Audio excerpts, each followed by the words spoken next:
Sir, I have two questions. Very impressed with the way it has been implemented. I'm from Finance Department, Joint Director, Accounts and Treasuries. I have, in fact, two questions. One is, how did you tackle the Marathi typing? Because that is where I suppose there is a hitch. Everybody doesn't know Marathi typing. How did you handle that when you implemented this process? That is the first thing.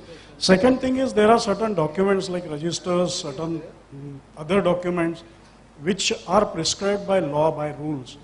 So standardization, while you did standardization, whether you have come across some kind of compromising situation where you had to change it, and if you have done so, then what is the statutory position about that? See, the first question about Marathi typing, one thing we must understand is all the clerical staff is well trained in typing Marathi, and also they won't have any problems. The problem will come at middle level managers and the top management. So we have used the Google transliteration, in which you just type in English and it will come on. So that method has been used to ensure that the files are handled and tackled effectively in Marathi. And now regarding few of the registers which are mandated by statute, wherein you have to maintain certain records. Like in collector office, we have land acquisition proposals, which you have to maintain in a particular physical form also. So what we have done is that the entire process will take place on e-office so that the document preservation is there. Meanwhile, when we are storing the documents, they will be stored in a sequential manner in the particular land acquisition office, so that in case the court of law requires it, the documents can be made available. So that is one place wherein we have made an exception of the CRU that these documents will travel to the land acquisition office and they will be stored over there. Similarly, the court cases management system, which is yet to come on this system, what we have done is entire thing travels on e-office, but the corresponding record is maintained in a serial manner and put in the concerned person who's handling the court cases. So that is where right now a bit of parallel system is existing, but there is no parallel processing. Processing is only through e-office.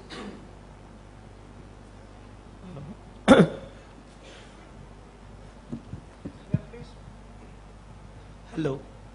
Yeah, I'll go. This whole change which you have carried out, have people taken the notice of e-office you have implemented and how they are looking at the whole thing happening in Sindhudurga? I mean, way they perceive the government offices, has it changed because of implementing e-office? As I covered, because of paucity of time, I have not been able to show you the reactions by the citizens. Almost every 3-4 days I get a letter from some of the citizens that what we experience now in Sindhudurg is totally a different experience. They don't find it like a usual government office. And today the best thing that has happened is that in case suppose he files an application to collector office and he knows the number, he can track its position from anywhere. He just has to go to Tehsil office and he has to tell him the number, that this is the number, I want to know what has happened to my letter, it can be. So citizens have also reacted very, very positively, and also when they come to the office, they get a much better response. Imagine a clerk sitting behind a stack of files and not being able to do anything or not being able to reply. And a person who's very, very neatly sitting, he has the entire office of his, he's asked a question and it is readily available on a click of a mouse. So citizens are also giving a lot of good response to the system.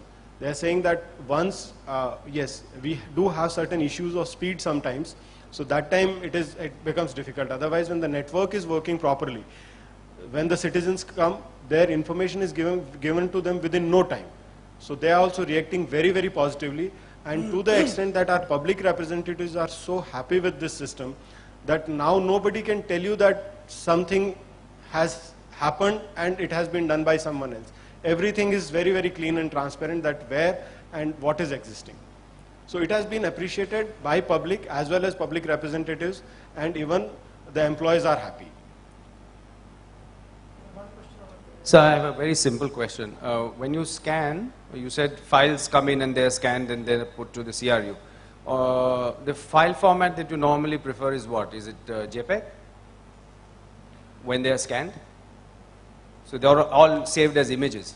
No. When we scan, all these documents are saved in PDF format. Okay, PDF. And then the PDF file is forwarded to the concerned section, and it is attached as a reference or a correspondence to the concerned file. So from JPEG, after scanning as an image, it gets converted to PDF. We convert it into PDF, and then the PDF is moved. Right. Okay. Thank you very much. Now we move to next presentation. I had one question. One more question. Yeah.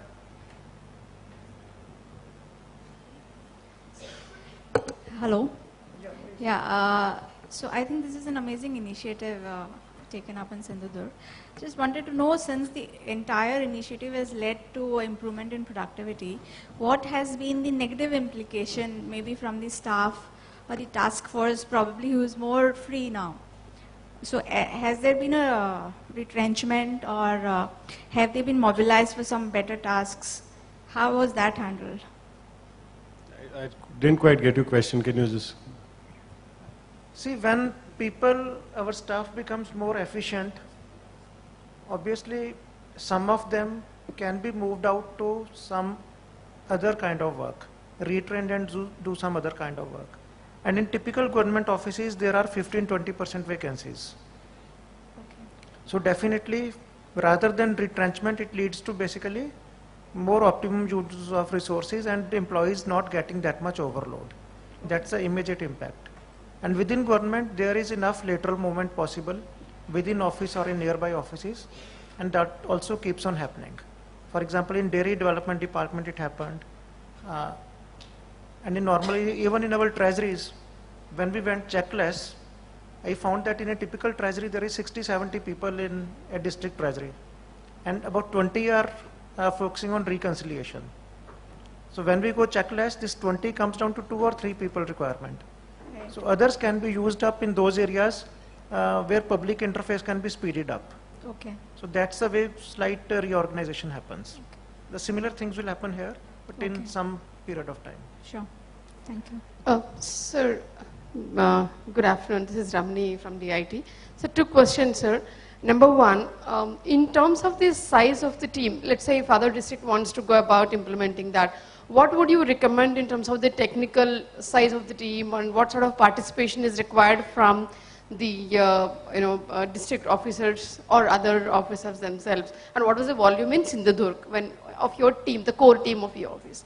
Number 2, when you went for digitization and you would have scanned the previous files and put it in the transition into e-office, while doing that, did you take a digital signature on all the scanned files from a designated authority to make them legally valid?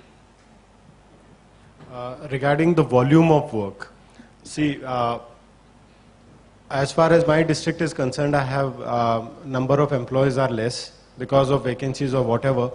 And the division of the work, if we take any government office, the amount of work and the number of people who are posted will be commensurate to any of the government offices. Like I have 350, even if I have 3,500 employees, the work a clerk will do will be the same. Only thing which will change in e-offices that how do you manage the physical interface? That is the central registry unit. So that is the critical part, because that unit is going to scan and send the concerned paper to the desk. Once it arrives at a desk, then there is no difference whether it has 6,000 employees or 600 employees. Only problem or only area of concern will be the physical interface as well as the connectivity.